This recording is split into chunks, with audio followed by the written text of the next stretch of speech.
On today's show, a breakdown of all recruiting visitors for spring weekend, a Julian Lewis update, a commitment, and more. Now, Coach Prime, what do you have to say about that? Give me my theme music!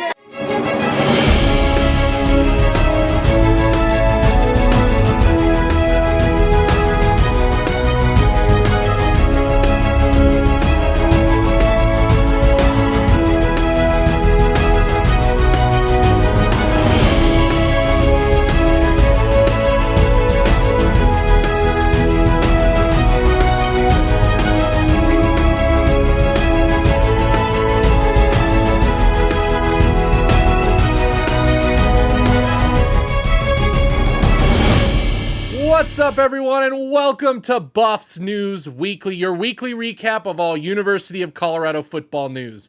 I am your host, Russ Dornish. Make sure to hit that like, comment, and of course subscribe as we are on the trail for 1,000 subscribers. Today we will be profiling the visitor list for recruits at the spring game happening in 2 weeks. We will give you info breakdowns, scouting reports, ratings, and where they might fit on the team.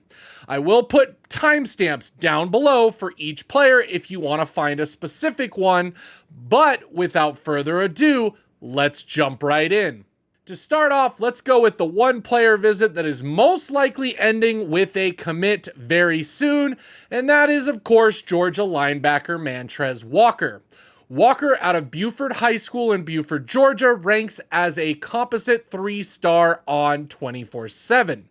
We have, of course, covered Walker many times in the past, as it seems he has been locked into Colorado for a while. As a linebacker, Walker was originally committed to Michigan, but decommitted last year. Since then, Colorado has been hotly after him, being in constant contact with him through the whole process. When announcing his top teams, Walker had this to say about Colorado, and I quote, "Colorado is probably the school that reaches out to me the most ever since they started recruiting me," Walker said. "It's been every day, every morning. Linebackers coach Andre Hart, he's made it clear to me that I'm his number one prospect and I'm number one on his board. He said that I can come in and play early on day one. I would have to compete, but for him saying that he could plug me in right now as an 18-year-old coming out of my senior year, I like that a lot." End quote. Standing at 6 feet, 215 pounds, he is ranked as the 55th linebacker nationally. Probably one of the biggest needs for Colorado is linebacker, and with multiple departing players next year due to eligibility, Walker will have a chance to secure a day one role with the team. Now let's look at other players in order of their recruiting class, starting with the big 2025 commits that are coming for the weekend. The top recruit coming for the weekend is the number 3 O-lineman in the country in Michael Fasusi.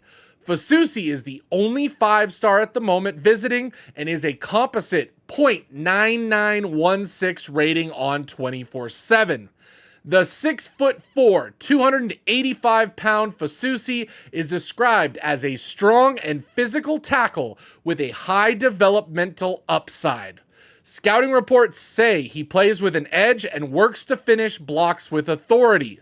His one negative is the need to improve at pass blocking, but is teachable, so he should develop that trait in the right environment. Right now, it appears that Fasusi is leaning towards a Texas commitment, and even listed his top teams, leaving Colorado off of it. However, as long as he still takes the visit to Colorado, they will have a chance, just as Jordan Seaton did a similar thing with his list last year as well. Another big-time recruit on the offensive line is Ziyare Addison. Addison is an interesting recruit for Colorado as he just visited Boulder last month and will be going back again to experience the spring game. Addison hails out of Riverview, Florida, and is listed at 6'5", 290 pounds. His scouting report says that he is an enticing prospect with developmental upside due to his size and athleticism. He currently plays tackle, but seems like guard may be a better spot for him. It also sounds like Addison won't be a day one starter wherever he goes, as he will need some time to mature and bulk up a bit, enough to start on Saturdays. The 4-star Addison would be an amazing addition to the line, with the potential of teaming up with Jordan Seaton and adding some much needed O-line depth for Colorado. Javion Hilson is a current Florida State commit planning on coming to the Colorado spring game. Hilson is a composite 4-star edge out of Cocoa, Florida. The 6'3", 225-pound Hilson has room for growth and the ability to bulk up in what scouts say would be an optimal 265-pound frame. His positives come in the run defense versus his pass rush not being as strong, and his upside projects as a potential NFL draft prospect. Currently, Colorado will be looking to improve the defensive line each offseason, and Hilson would definitely bring that. He is committed to Florida State and did that in January, but continues to do his due diligence and will meet up with Coach Prime, Warren Sapp, and the rest of the team at the spring game. At probably one of the biggest position of needs, Kiotti Armstrong is a composite 4-star tight end out of Jasper, Texas.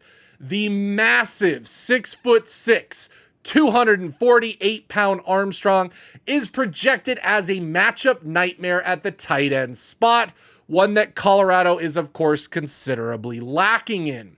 His scouting report also says he could be a potential dominant D lineman or even possibly an offensive tackle as well.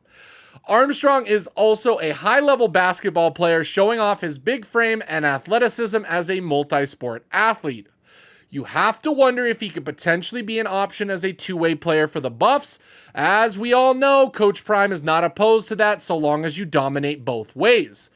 Armstrong will be someone to watch as his recruiting heats up and Coach Prime gets to see what he is all about come the spring game. A University of Miami commit Elijah Melendez will get to meet and speak with Miami legend Warren Sapp and linebackers coach Hart as the 6'2", 225-pound Melendez comes to Boulder. The Kissimmee, Florida native is a two-way playing linebacker and running back for his high school, although he will most likely focus on linebacker in college. He is dealing with some injury problems, having missed this past season with a broken foot. Melendez has been a hard commit to Miami since December and has visited Miami 5 times in the last 7 months or so. With Colorado able to snag a visit, we will see what Coach Sapp and team can do to sway Melendez to possibly flipping to Colorado. Described as a truly athletic sideline-to-sideline inside backer, Melendez is something that Colorado of course needs. They need someone to grow into that quarterback of the defense, and Melendez could be just that. His biggest strength is his closing speed, and if he stays healthy for his upcoming senior season, has the capability to possibly become the top linebacker in the 2025 class after missing last season. Let's see if Colorado and Coach Prime can work some magic here. Another edge recruit is LaJesse Harrold out of Tampa, Florida. The 6'5", 215-pound Harrold is rated as a composite 4-star player in the 2025 class. Harrold doesn't truly have a front runner yet in his recruiting, leaving a spot for Colorado to swoop in on the athletic Harrold. Not much is out there in regards to scouting profiles for him, other than he is very athletic, two-sport athlete, and excels at basketball as well. With Colorado again wanting to stock up on future D linemen and create some more depth, Harrold would be a great pickup. Another offensive lineman set to visit is Nick Brooks out of Cedar Rapids, Iowa. The local Iowan is crystal balled currently to Iowa, but will be visiting Colorado for the spring game. Brooks is listed at a whopping 6'7", 345 pounds, and rated as a composite 4-star player. Brooks' scouting profile discusses his big frame, but also his decent mobility. He has a lot to work on to truly develop, but has the characteristics and drive that project him as a high major offensive tackle prospect with the potential to slot in opposite of Jordan Seaton. My guess, though, is Brooks will stay home and commit to Iowa, but Coach Prime and staff will put the full press as they continue to find O-line depth. Now, a guard, Jayvon Mcfadden, is a composite 3-star player in the 2025 class. The 6'5", 300-pound Mcfadden has a real potential to commit to Colorado. The Maryland native is close friends with Seaton, and it seems Mcfadden isn't too high on any teams just yet, with Penn State and Ohio State being the other teams really after him. Getting to play alongside Seaton at guard could be an opportunity that is too much to give up for Mcfadden, and it sounds like the two of them have talked about playing together in college before. Now, having played left guard in high school, he could easily slot right into that position at Colorado. Mcfadden was someone who recently was picked up in his rankings and does not currently hold a scouting profile that I could find online. Guard is a desperately needed position for the Buffs, and the allure with playing right next to Seaton could seal the deal after his visit come this spring game. Jarquez Carter is a D tackle that is currently a composite 4-star player out of Newberry, Florida. The 6'2", 284-pounder will get a chance to talk shop with Dorian Lewis and Coach Sapp at the spring game as they try to close the deal on this 2025 lineman. In 2022, Carter had 78 tackles, 23 TFLs, and 10 sacks, having a monster season for his high school. You have to imagine the allure of getting to be coached by Warren Sapp may push Colorado over the edge. On tape, Carter can play both inside and outside and has the ability to both beat and take up double teams on the inside quite well. For his size, Carter moves quickly and shows an athletic frame. He also shows quite the amount of strength with his tackling abilities. He seems to be good both in pass rush and run-stopping abilities based on the video that I saw. We will see what Carter thinks of Boulder after the spring game. Now for a couple unrated 2025 players, both edge Cameron White and wide receiver Miles Kendrick will be in attendance. White, another Riverview, Florida boy, is listed at 6'1", 225 pounds. While his composite rating is unrated, White does hold a 3-star rating with 24/7. On the other side of the ball, receiver Miles Kendrick, who is also out of Florida, does not hold any rankings and is most likely a hidden find courtesy of Coach Respress. Currently, it appears Kendrick is leaning towards Michigan State, but we will see how both players feel about Boulder and whether or not we need to watch both of these guys' senior seasons coming up or not. Now, moving on to recruits from outside the 2025 class, we have a few that are coming to visit. The highlight and first one is a big one. DB Dorian Barney, a composite 4-star out of Suwanee, Georgia. The 6'1", 170-pound Barney is the 3rd-ranked cornerback in the 2026 class. In his 2022 season, Barney had 32 tackles, 8 interceptions, and 6 PBUs as a freshman. Colorado was listed in his top teams, and of course, who could not want to come play for the greatest DB in the history of football in Coach Prime? Barney is described as the prototypical cornerback with speed, hard-hitting abilities, and skills that create his own island to defend. In the hands of Coach Prime, having Barney would be ideal and allow him to build the young man up into a sensational cornerback and create Barney Island for years to come. Now, 2 other unrated future recruits include 2026 receiver Donovan Murph out of Columbia, South Carolina, and 2027 quarterback recruit Jace Johnson out of Georgia.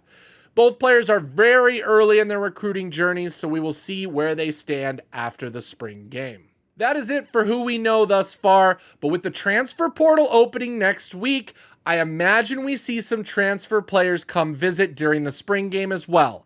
Last year, Colorado saw a ton of transfer visitors in the spring, so I would imagine we see the same thing. That is where the timing of this game works in favor of Colorado, while a ton of teams have either already held their spring games or have held them today. Moving on to some other recruiting news, of course, we have been following along closely with the full press on number 1 quarterback and current USC commit, Juju Lewis. Lewis announced his schedule of official visits coming this summer, and Colorado will be getting the coveted final visit out of Lewis before he shuts down his recruitment in June, and he will be visiting June 21st through the 23rd. Now, Lewis has said that on his most recent visit to Colorado, which he just came to last month, that speaking and working with Pat Shurmur was a highlight, and he sees working with an NFL coach like that would be great for his development. Plenty of USC fans seem to think that Colorado has a 0% chance of flipping him. But it is never completely zero when a recruit visits a school 3 separate times. June will be the 3rd visit to Boulder, and I like our chances of potentially snagging one of the greatest commits in the history of Colorado. If Lewis does happen to flip, it could lead to a flood of recruits from the 2025 class, as the vision of Coach Prime post Shador and Travis would finally be taking shape. Many recruits have even said that Colorado will jump to the top of their list if it is somehow confirmed that Coach Prime will be staying post the 2024 season. So stay tuned, as this will be a fun ride and one that Colorado fans are still not used to in the recruiting world. Colorado got another fun commit this week with 2024 offensive lineman Yaya the Bulldozer Addison out of the NFL Academy in Europe. Coach Prime has seen a string of NFL Academy recruits so far in his tenure in Colorado, with Kofi Taylor Barracks being a recruit last year.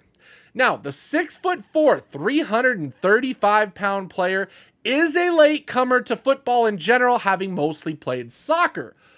But that athleticism and footwork needed in soccer give him a good place to start. While there will be a heavy learning curve for Addison, Coach Lodholt is excited at the opportunity to coach him up soon. Addison is an Egyptian national who currently resides in Austria. Having only been playing football for about a year and a half, we're interested and very excited to see how he develops himself while continuing to be pushed to the next level. In some sadder news, Colorado this past week lost one of our own, with former Buff Keith Miller tragically passing away. Miller was only 23 years old and most recently had been playing with TAMUC.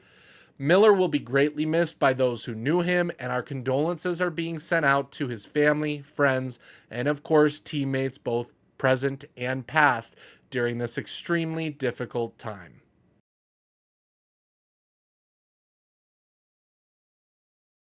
And that'll do it for this week. Thank you so much for sticking with this longer show. I hope you enjoyed it, and if you like what we are doing, then please subscribe, like, and of course share this video so we can continue our growth. For Buffs News Weekly, I'm Russ Dornish. Sko Buffs! Now you know what time it is. Give me my theme music!